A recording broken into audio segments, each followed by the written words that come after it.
Good morning, Professor Kets de Vries. Thank you very much indeed for the opportunity that you have presented to us to speak to you as a recognized international authority on human capital development. This is a great honor and pleasure to us. Thanks a lot.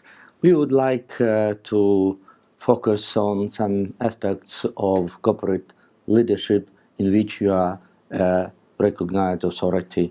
So we hope that... Of course, experts are the ones who come from more than 50 kilometers. That's I'm very wary to be an expert. Yeah, thanks. Yes. It's a very tricky designation, expert. But anyhow, go ahead. Yeah, we are sure that your thoughts would be of great interest to all those who will come to attend our Congress. So, Manfred, my first question is, the mainstream approach to leadership is that this is very positive, vital quality. Just few experts focus on negative, dark aspects of leadership. The authors of the books like Dark Side of Power, Leadership Without Lie, and some others. Why you have focused on negative aspects of leadership, falling out of the mainstream discourse? Now, basically, I have a fantasy. I run once a year a CEO program, which is probably the longest running is the longest running program at my school. I teach at NCATS, which has 3 campuses, one in France, one in Singapore, and one in Abu Dhabi. And every year I take a group of people. Actually, I get quite a few Russians. I'm very popular in Russia, apparently. I get too many applicants from Russia, and I can only have, because of diversity, only take so many. But I take 21 people, and those people are responsible for probably around 100,000 people. My fantasy is, if I can make them somewhat more reflective, it might have a trickle effect to the rest of the organization, so much more humane, reflective, more sensible.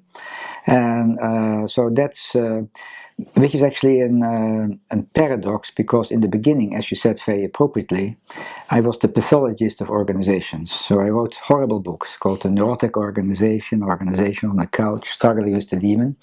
And then at one point in time, I was asked by our dean at the time to become the director of the Leadership Center at NCATS, to set it up. I was the founding director.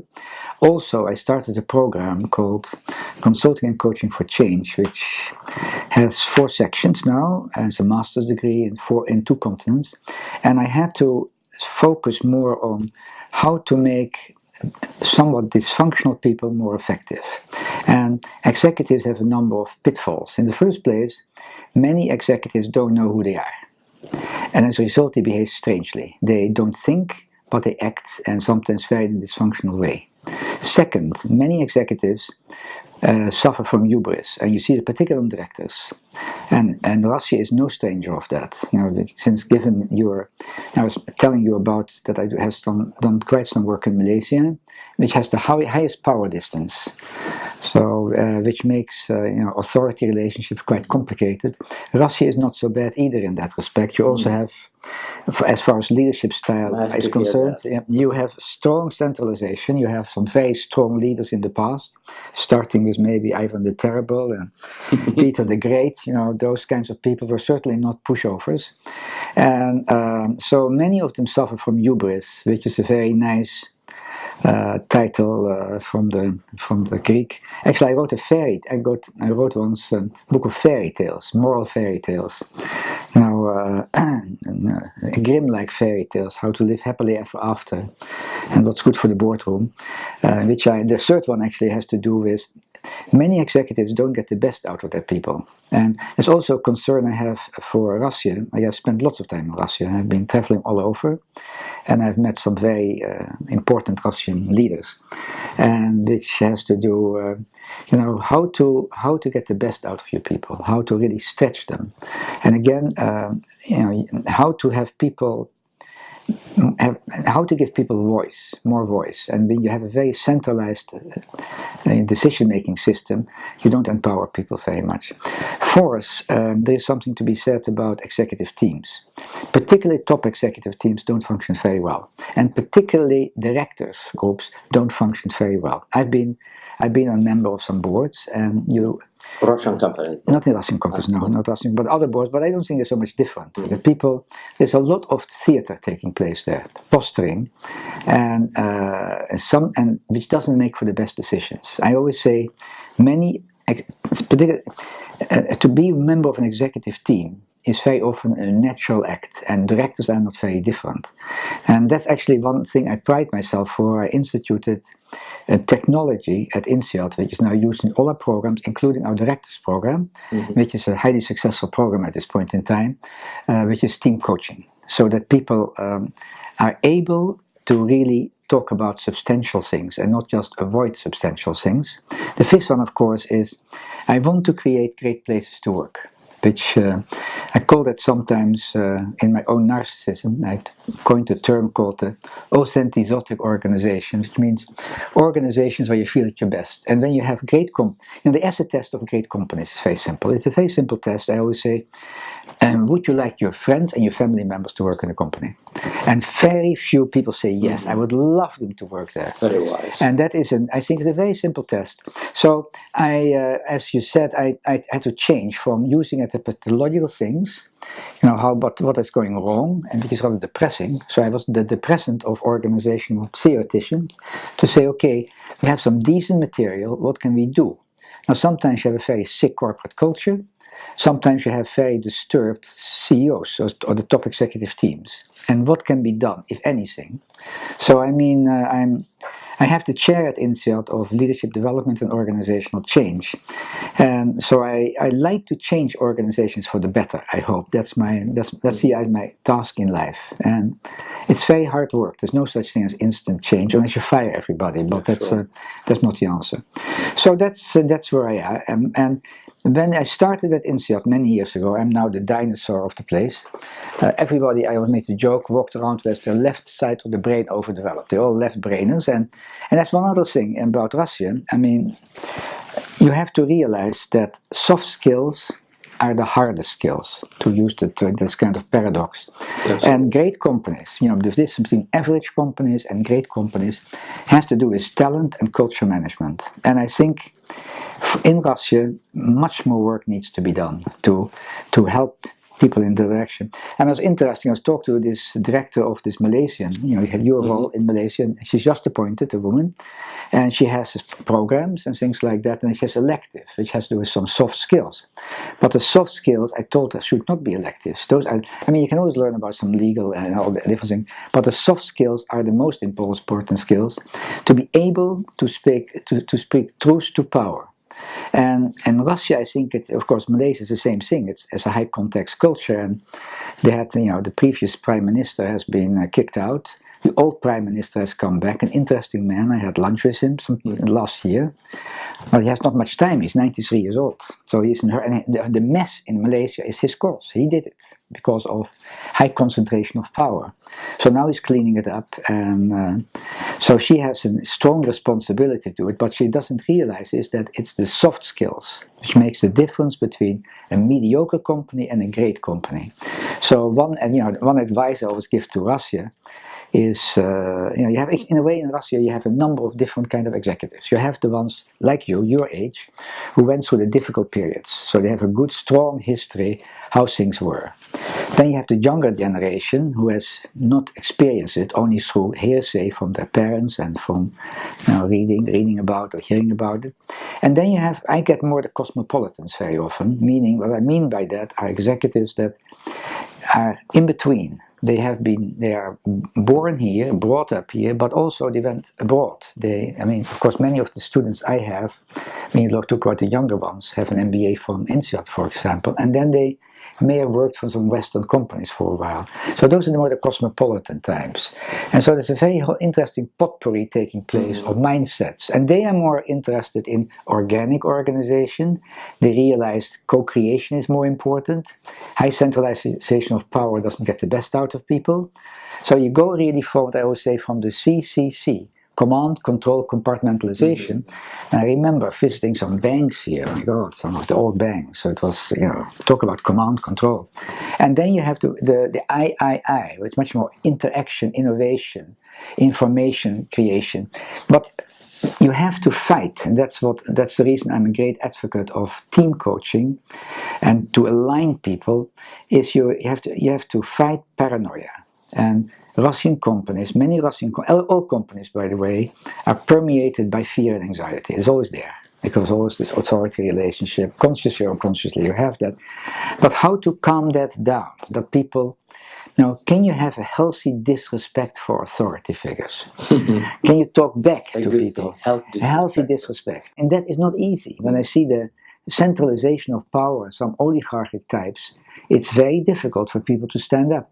But it's possible. I can give you an example. I used to teach many years ago in Finland.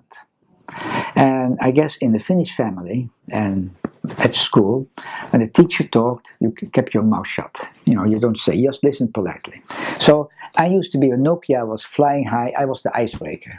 So I had to start with all those Finnish engineers who were paralyzed from the hairline down. And nothing happened. So they glare at you and you talk and there's no life. It's very, very, of course they might laugh later on when they're drunk in the sauna, but at the moment when you're there, it's difficult. But I was recently in Finland again, and it was totally different. And what happened in Finland is when Russia, their major customers were in Russia, they had these big conglomerates in Finland. And then the Finnish government decided, what do we have? We don't have gas, we don't have oil, we have pulp and paper. We're not going very far with pulp and paper. The only thing we could have is the brains. We need to have some brains. So they said we have to change the education system. And we talk about grammar and high school education. And of course, in general in countries, people who are educated don't get paid very well, don't have high status. So they said we have to make it an elite institution. And so you want your children being taught by the best and the brightest. I don't want dummies to teach my children. And that's what they did. So it's an elite profession, very talented people. And as a result, I think they have the best education system in the world. You can say, of course, the scores in Hong Kong and Singapore might be higher, or South Korea, but they commit suicide to children. Not in Finland. They have fun. They learn to play. And that is important. So that I wrote a paper recently, very narcissistic of me. I wrote a paper a long time ago about the Russian character. And you can never understand the Russian character unless you speak Russian. I don't speak Russian. But anyhow, I was always interested in Russian. I read lots of literature, and I read Russian literature, and I read Goncharov, Oblomov, the whole works. So I wrote another paper, and I guess the hope for Russia really has to do with training the youngsters, and also there is a lot of talent in this country, how to support the entrepreneurial disposition. I was always impressed by my friend Ruben Vardanian, who's really started this initiative for Skolkovo, which I felt a very good idea. He said, what does Russia need? It needs entrepreneurs. And I think that's very true. And also needs entrepreneurs who have a somewhat different mindset of how to get the best out of people. Entrepreneurs, by the way, typically are control freaks. Many of them, they cannot, very controlling, or most entrepreneurs. But to be able to accept, leadership is a team sport. But we have this tendency to have this glorious leader somewhere at the top who knows it all. It is bullshit. And particularly in the West, in America, extreme example, that's very distorted. When you pay the CEO 400 times the average salary, that is Coca Gaga. And recently you saw another scandal in, of this Goss, of Gone, a big scale, Carlos. A big, talk about hubris. It's a real example of hubris. How much money do you need? How much money do you want to make? After a while, how many, my father used to say, I can only eat one steak a day.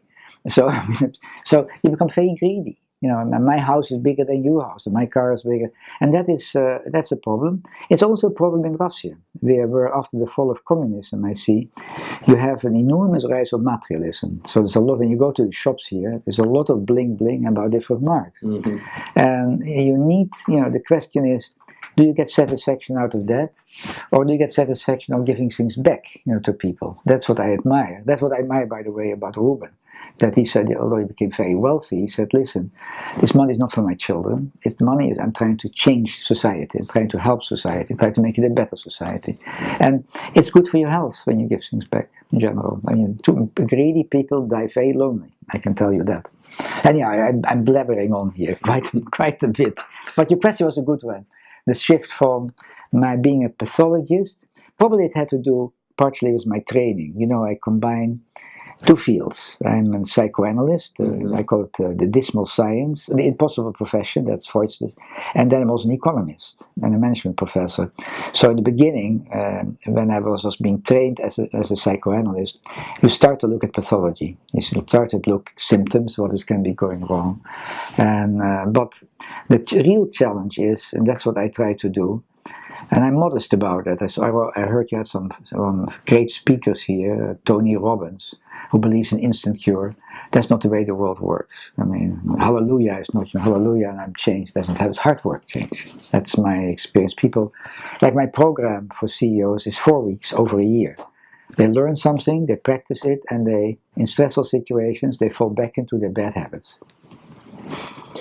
Thank you, Manfred. You have touched upon so many issues, and you have touched on some issues of management and leadership in Russia. So my next question, how would you briefly describe what corporate leadership would mean in Russia now, taking into account its difference in terms of social structure, in terms of slower pace of changes and so on, as compared with advanced societies in the West? Don't say advanced societies. That's a loaded question. No, I see Russia as the more I know about it, Russia, and I've been all over the place. I've been many times in Kamchatka. I was last time in Khabarovsk, the area, Usumikrai. I've been many places, and it's a very complex society. And I never, it's the biggest country in the world, and I never realized its complexity with all the different cultures. And it's a Western society, but not a Western society. It's very much a British society. So, with all its complications, one had to do with your borders, that you always had this sense of paranoia, that there were always some, invaders at the gates, from the Vikings coming in to, the Nazis, and I mean, Napoleon, don't forget Napoleon also passing by. So always this kind of sense of paranoia. And then, of course, communism hasn't helped very much. That has also, I mean, I feel that when I listen to the stories of Russians I have in my class, they're all stories of incredible hardship. You are you're a bunch of tough sons of bitches. That's what I can tell you. Yeah. Tough. I mean, if there's one word I think about the Russians, it's resilience. Of course, the people I get in class were the ones who managed to get up. The other ones might just be dead or drunk, whatever, despair. But very tough country to be able to. And as I said, one of the problems in the country, which every country has, by the way, is of course corruption. And as when you are on a board of directors, what can you do? How can you be engaged in good governance in that respect? And you will never avoid any forms of corruption. Every country. I had a friend of mine who published a dictionary of corruption around the world. So all different ways of doing it, of different intensity. But so you also have in India they call it friendliness, being friendly and the way you build relationships. But that is something to think of. I think after communism, there was a big vacuum here. And I think, for example, the West countries didn't handle it right. The Americans particularly. I always felt that after the Second World War, the Americans did something very great, which was the Marshall Plan for Europe. And maybe you recall that, the Marshall Plan. And that was, you can say, okay, and that has been an enormous help to Germany and to prevent something like it happening. Not like the First World War, where basically the Germany got quite put in a corner, particularly by the French at the time. And there was no grandiosity, no grandiose plan after the breakdown of the Soviet Union. Only some glee from many communist haters in America, and lots of entrepreneurial, maybe not entrepreneurs, but mercenaries coming in and see how can we take advantage of the country. That's my feeling. Now, I think you can make lots of ambivalent statements about your leader, but one thing he realized very well. But leaders, Napoleon said that leaders are merchants of hope. And that's what he created, to build a pride in the country, because that I think is a very important factor. Now, the next step, of course, is how to install in the younger generation some kind of ideology, what Manfred called of civic duty.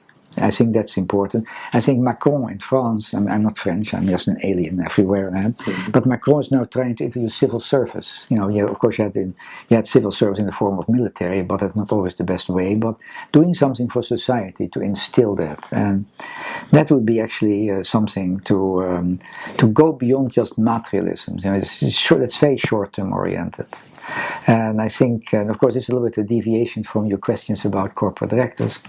When I talked in the beginning about that, I had a friend of mine who was a professor at the Harvard Business School. He's not American. He said, I was sitting on a few boards, and then I had it because he said, listen, I felt people were just going through the motions. There was no really truth to power. They weren't really talking about really serious things. There was a kind of a theater going on. And so I have made a plea, and not necessarily successfully. I introduced at NCATS this methodology of group intervention. And I always say, this is, by the way, not for the board of directors, this is for executive teams, the top team.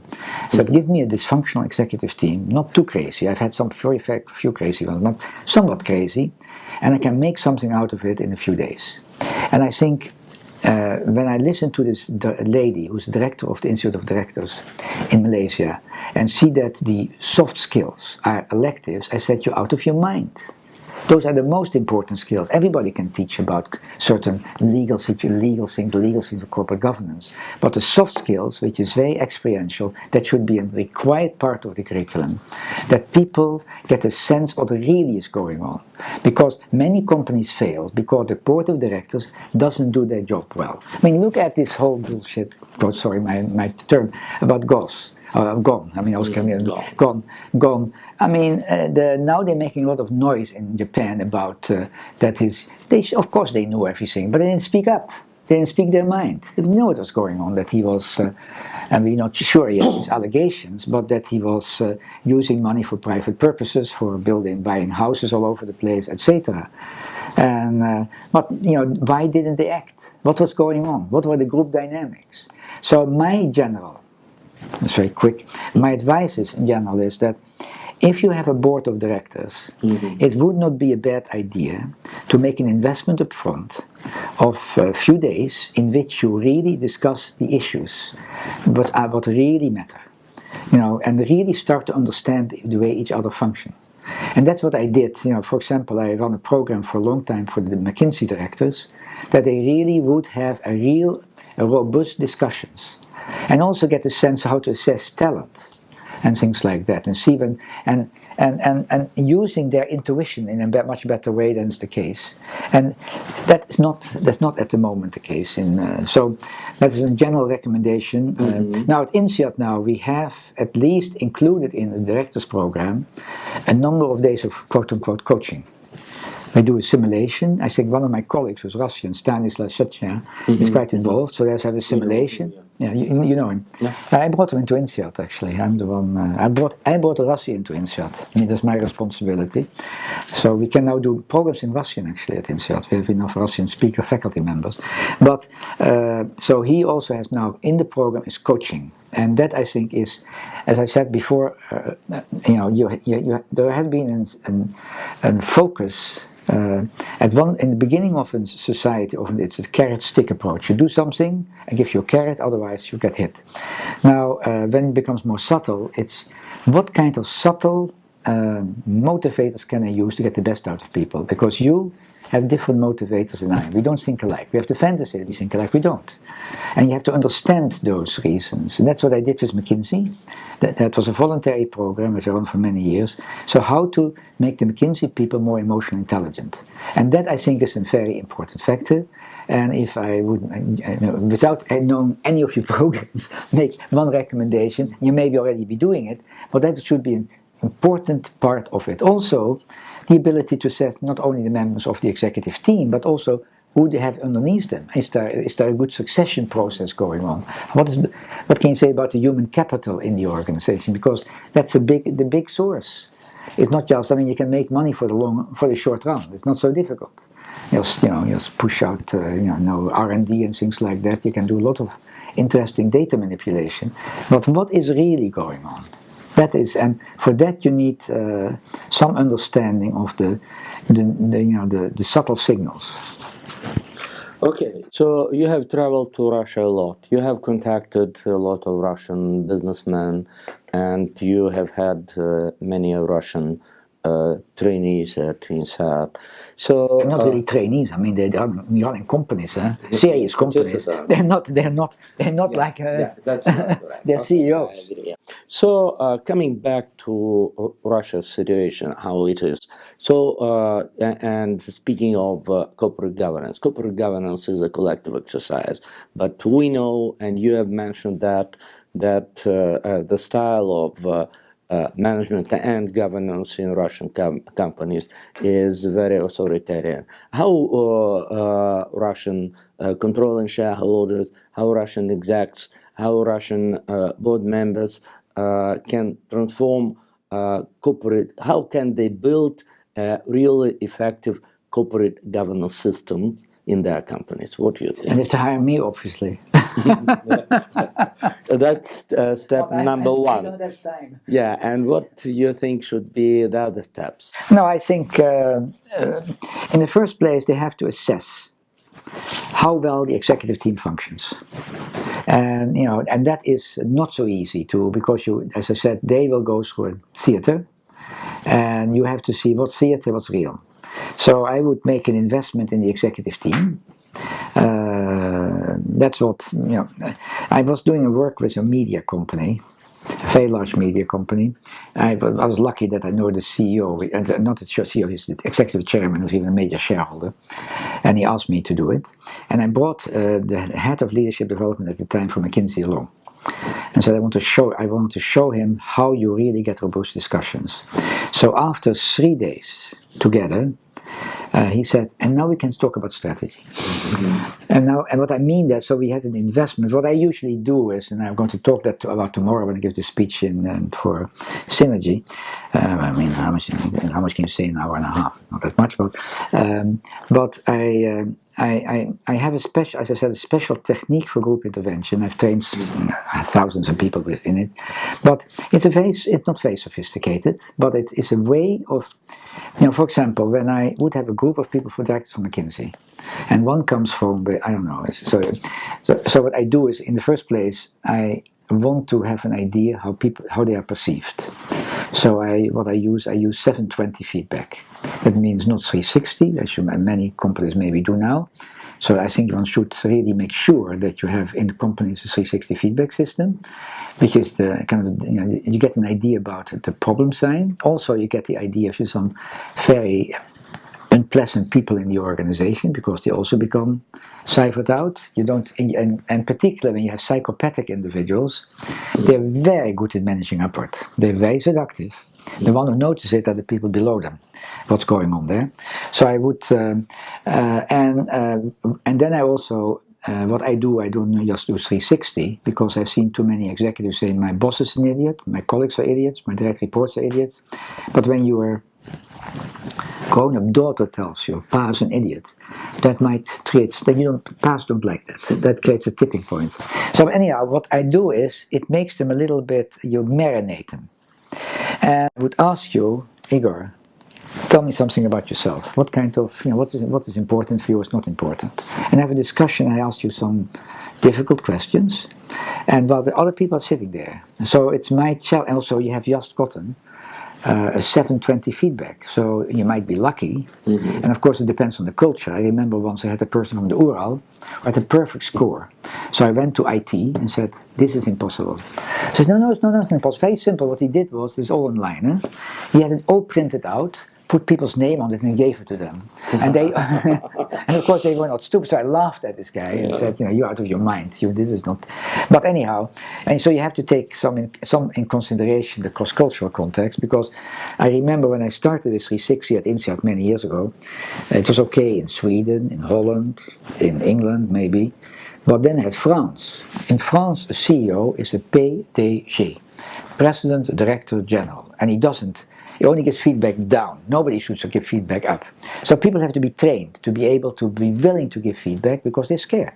There's also paranoia, and paranoia is more vivid, is more alive in Russian companies and many other companies. Of course, it's all very, it's dependent on the year. I mean, I say as there is no leader without, as there's no baby without a mother, there's no leader without a context. If you're the managing director of McKinsey, you have a different leadership style than when you're on a steel factory in the Urals. So it's very related, so you have to take it into consideration. But if you, for example, you have an executive team, I don't know, let's say, and an executive team and board of directors of 7, 8 people, spend 2 days with them somewhere in an offsite, and with a good facilitator, and discuss who you are, what you stand for, what are your values, what are your principles. And it's a very good way that people are ready next time when you have a real meeting about the company you're representing, a meaningful meeting, and you talk about the undiscussables.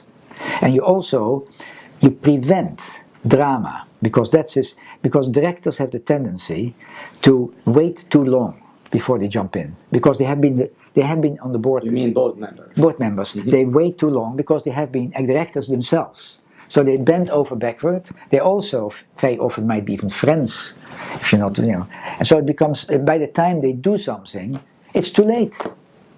And that should be avoided. You should do much more preventive maintenance. And I feel that that's not done enough. And that, if I give you one recommendation, I really would, not like this lady, and I was not very subtle to her in Malaysia. I said, listen, this is not an elective. You have all those, she was a lawyer. That was the background, so lots of legal stuff that were all required things. I said, fine. But the real things, what makes companies go down the drain, is because people don't open their mouths at the right time. They keep their mouth shut. Too much groupthink. You should prevent groupthink taking place, that people are scared or wary to speak up. Okay, going on with analysis of the leadership as applied to board. What, in your view, board leadership means? Is there any difference between executive leadership and board leadership? Of course, they are the board leadership. They're poorly informed. They're poorly informed. That's one of the problems. I'm a member of a board in one pharmaceutical company. I'm terribly informed. Now I did some homework beforehand because I wanted to know if I really want to be a board member. So I interviewed something like 20 people to get a somewhat sense of the company, but I'm still poorly informed. We meet a few times a year, and we have not. So how to keep the information flow going? Now it's a great difference, and also in this case, and it depends against on the structure. You have the German structure, which is you have a supervisory board and an executive board. They have the American Anglo-Saxon structure, with a mixed board. Yeah, we have a mixed board. Yeah. And how is the information flow? Is it done well? Who is hoarding the information? And you have to be very aware of it. Do have an idea again? But I keep on stressing, but it's probably when your mind is a hammer, you only see nails. What is the human capital in the organization? Are there qualified people? What happens when the CEO is hit by a bus? Is there anybody in place? And very often there's nobody in place because any good person is beheaded. They get beheaded. Is that it? No, I say I sometimes make the joke. The most important thing a CEO has to do is to find his likely successor and kill the bastard. And that's what very often happens. To be the crown prince, to be a CEO, you like power. And when you see that power is going to move away from you to somebody else, you get quite, you don't like it. And you get more and more irritated. And before you know it, off is their head. Okay, my last question is on, I think, your beloved topic on psychology. Could you identify some patterns of board psychology, and what difference is in board profile, in terms of psychology and other soft skills in the boards of public companies and in the boards of privately held companies? I've worked with many companies which are government controlled, and of course the state-owned. State-owned. and the parameters are much more delicate. It's more different. So it's more difficult if you have a private company, a public-private company, meaning that public. I mean that's the listed government company. What? No, listed. A listed company. Now, that's the real problem. Is listed company is very simple, and you know it. I used to make jokes about. I once did a survey in my students when I was much younger about the MBAs and said, "How many of you want to work for a family-controlled company?" So there were 150 students, and one raised his finger and made a joke about, yeah, as long as you have a nice daughter. So that was a pretty bad statement, I felt. But he didn't realize that 70% of companies are family controlled. That's, by the way, going to be a big drama in Russia of the oligarch types who are getting older. Mm-hmm. And the succession issue is going to be a big thing, because typical, so now I wrote quite a few books on family business. And the typical thing is, they have worked very hard, they want a better life for their children. So they spoil their children. So first they get the teddy bears, and later on they get the Porsche and the Ferraris. So they don't have the values of work. So how to explain to children that maybe they're not the right people to build on these very large companies. Maybe the best thing they could do is to become a good member of the board, a responsible member of the board. But to run company day to day might not be for them. It may be better that they work for a foundation or get into art or whatever. Otherwise, they have a responsibility for tens of thousands of people. So that's one thing which I see coming here. It's happening now, and I talk to quite a few people. The next generation is, and they are, in many situations, they are not very well trained to take over, which was originally a small company, is now an enormous company. So the whole issue of professional management. So, but I'm not answering your question. Yeah. My question is in terms of psychology, in terms of agenda, in terms of organizations. What difference you see between the boards of listed companies and the boards of privately held companies? I mean, the listed company, it has been, I've said it many times, is management for the short run. So the demon of listed companies has to do with the quarterly results, and as a CEO, you spend a lot of time managing those figures to keep the major stakeholders happy. But in the great advantage which I learned, and it's not very big learning, but I should have learned that much earlier, is for family-held companies that they have a longer patience. They have a longer perspective, and particularly in difficult times, that's a great advantage. When there was difficult financial times, family businesses did much better than the short. You manage for the short run, you manage for decline in the short run. And you see a significant contribution of the board to that. The board should be aware. They should be aware of. I had an incident recently. A company where the board members were not very much on the ball. They didn't realize that it was a conglomerate type company, that the pay package of some of the directors of the MDs, the managing directors of the companies, was extremely high, and they could manipulate it. Mm-hmm. And so again, there come to some of the element of corporate governance about the whole issue of compensation.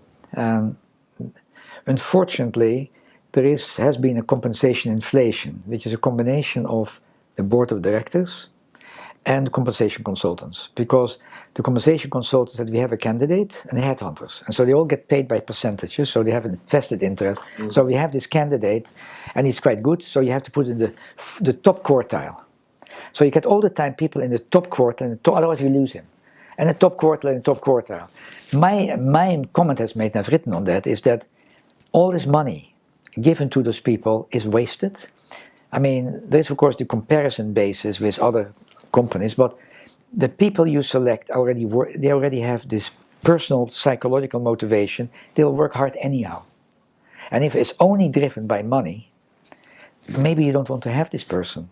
I mean, people work for money, but they die for a cause. Mm-hmm. And that's what I mean. And coming back to the question of leadership, when you go to Amazon.com, and you type in the word leadership, how many responses do you get, you think? How many? How many thousands? Any idea? 300,000 at the moment. So it's 300,000. I mean, I'm part of the pollution. I've written, I think, around 50 books. So it's too much. But the simple thing of leadership, I feel, is to get people to places they didn't expect to go. Otherwise, it's management. It's transactional. And so that's and so again, the board members should really. I mean, that is the task of a board member. Often, it is basically selection, hiring, and firing of CEOs, and be involved in major decisions about strategy, major capital allocation decisions, and brand management. You know, damage management. Look at what's happening in the, when you think about Mr. Peak, and the Volkswagen scandal about the diesel things coming back to cars again. Those are things they have to be involved in. And the problem is that most directors are kept in the dark. Too much in the dark. And it means that you need to have ways, and it's also in the dark because you don't need each other enough as a director. So you need to become much more of a team. So that even though you meet not so much, my advice is that every director team should spend a few days somewhere else, and so really they start to know each other and are willing to make informal phone calls, as opposed to only these stately meetings. I mean, I've done it too, I still do it. But I'm going to change that in this case. Now, the stately meetings, a few times a year. That's a ritual. It's a ritualistic performance, and you see the results. Disasters all the time. And that should be avoided. Okay, my questions are over. Maybe I have failed to ask some very important question, and if you have to add... No, I think the questions really give a big panorama of the whole thing. And okay, thanks a lot. Thanks a lot, Professor de Vries. We really appreciate, and we are absolutely sure that your ideas will be of great interest to our colleagues. Thanks. Implement them. My pleasure. Thank you very much.